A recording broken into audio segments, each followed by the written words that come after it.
सुजागायो लड़ाई झगड़ो बिड़ण ऐं हिक ॿिए सां तनाव तकरार इन्हे खे माण्हू गुनाह नथा सम्झनि सालनि ताईं हिक ॿिए सां ॻाल्हाइनि नथा हदीस ॿुधायां सुनन अबू दाऊद ने इमाम बहकी इन्हनि ॿिन्ही अइम्मा किराम रिवायत दिया साईं फरमाइनि था माण्हू के सां हिकु साल न ॻाल्हाए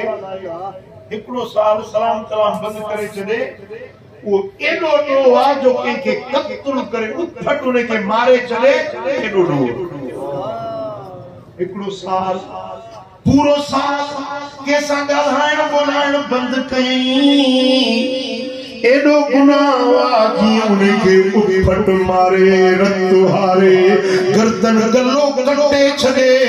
एडो वॾो गुनाह मुसलमानो लड़ाइयूं छॾियो झगड़ा छॾियो फितना फसाद छॾियो कूनू इबादल्लाह इखवाना अल्लाह जा बानो तव्हां सभु पाण में भाउ अजो की रात में मुझो मोहब्बत जो पैगाम कम ताके सौंपिया दो तव्हां में हर एक ते जिम्मेदारी थो रखां तव्हांजे ॻोठ में पहिरीं तव्हांजे घर में पोइ तव्हांजे ओड़े पाड़े में जेके बिढ़ियल हेड़े नथा ॻाल्हाइनि उन्हनि जे विच में वञी सुलह कराई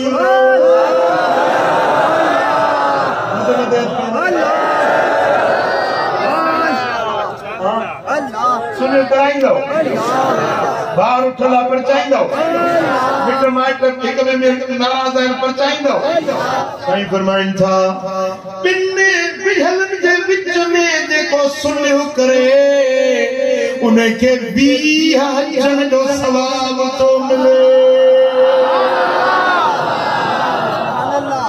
हाणे हिकिड़ो हज हेल साईं थियो 10 लख रुपए में 20 लख वाह 10 लख में हिकिड़ो हज 20 हजनि जा घणा लख थी विया हिसाब कयो 2 करोड़ ख़र्च करी 20 हजनि ते पर बिन बिढ़ियलनि में सुलह कराई एॾो वॾो हज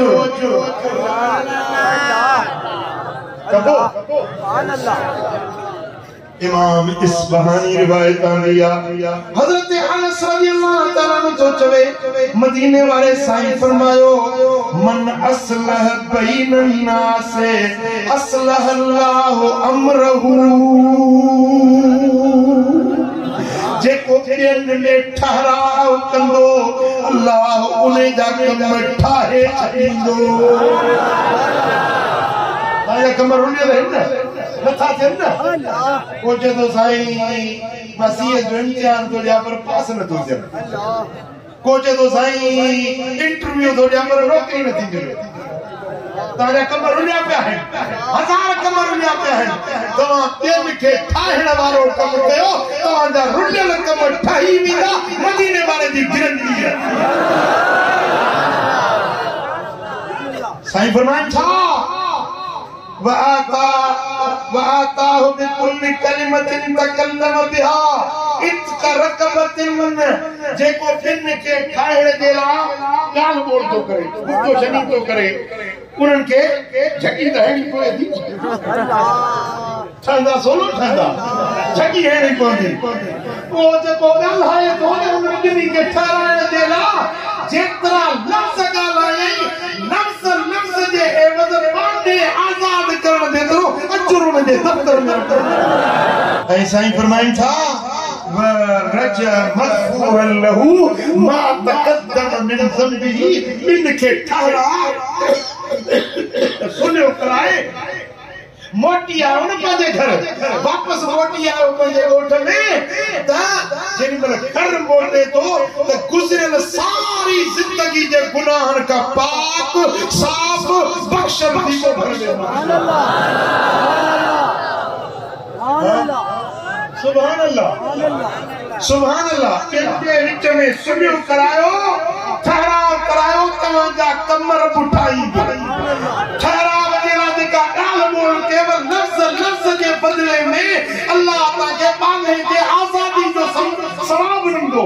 ऐं जेॾी महिल ठहराव करे मोटी आयो सुभान अल्लाह जिंदगी जे गुनाह जी बात सुभान अल्लाह भला जे हरू भरू ज़िद्दी राह में नथा ठहन पर तहां जो अजर कोन वियो अल्लाह नथा ठहन क्या कोशिश कयो अॼु मिठा सुभाणे मिठा प्रीत तव्हां जो अजर तव्हां जो सवाब अल्लाह सल्लल्लाहु